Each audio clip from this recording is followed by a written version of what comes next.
Mais Aurélie, qu'est-ce que tu fais? Je m'étire un peu le dos, ça fait du bien. Ah bon, pourquoi? T'as des problèmes de dos? Non, justement, mais lors de ma visite en santé au travail, l'infirmier m'a dit que c'était important de bouger régulièrement parce que rester assis, c'était absolument pas naturel pour notre corps.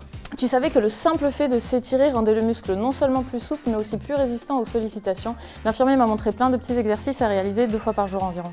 Est-ce que tu peux m'en montrer l'exercice que tu faisais? Oui, bien sûr. Alors, tu vas mettre ta cheville sur ton genou et tu vas te pencher en avant.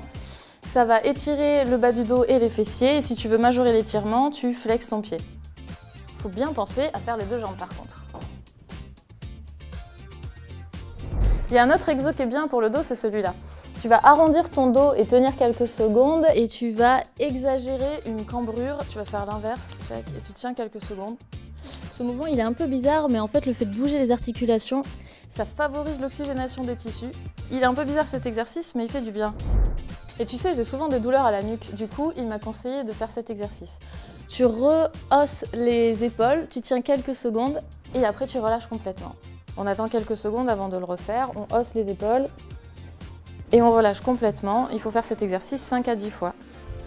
Il y a un autre étirement qu'on connaît tous. Tu vas chercher ton épaule avec ton oreille, grosso modo tu penches la tête sur le côté. Ça va étirer dans la nuque. Tu tiens la position quelques secondes et après tu peux basculer de l'autre côté. Et si tu veux majorer l'étirement, tu peux simplement poser ta main sur ta tête. Ça va majorer l'étirement au niveau de la nuque. Ah oui, ça étire bien. Il faut bien penser à souffler, ça favorise la détente. Ne pas chercher la douleur et cet exercice il peut être répété 3 à 4 fois. Je sais pas toi, mais parfois, avec la souris, je déjeune au niveau des avant-bras. Est-ce que tu as des exercices à me conseiller? Déjà, il faut bien t'assurer d'être bien installé à ton poste. Moi, j'ai regardé un tuto conseil du service de santé au travail. J'ai un peu revu mon installation et depuis, j'ai beaucoup moins de douleur. Mais j'ai des exercices à te conseiller. On colle les mains pomme contre pomme, on garde le bassin fixe et on va chercher vers la droite. Ça va étirer l'avant-bras droit et la main droite. On revient au centre et on fait pareil en allant chercher vers la gauche. Ça permet d'étirer un petit peu les mains et les avant-bras. On tient environ 10 à 15 secondes et on peut répéter cet exercice 4 fois. Et il y a un autre exercice, on va fléchir sa main. On tient 10 à 15 secondes et on va chercher dans l'autre sens. Et cet exercice, on peut le répéter 4 fois de chaque côté. Mais Justine, qu'est-ce que tu fais? Du yoga des yeux? Du quoi? Du yoga des yeux, tu connais pas?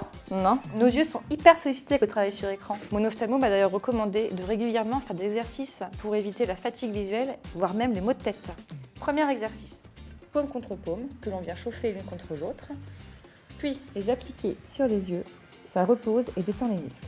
En étant fixe, tu suis ton doigt de haut en bas. Puis tu peux aller de la gauche vers la droite. Et enfin, faire des cercles avec tes yeux. Tu peux aussi, toutes les 20 minutes, faire une pause en regardant pendant 20 secondes au loin. Ça repose les muscles qui sont hyper sollicités par le travail sur écran.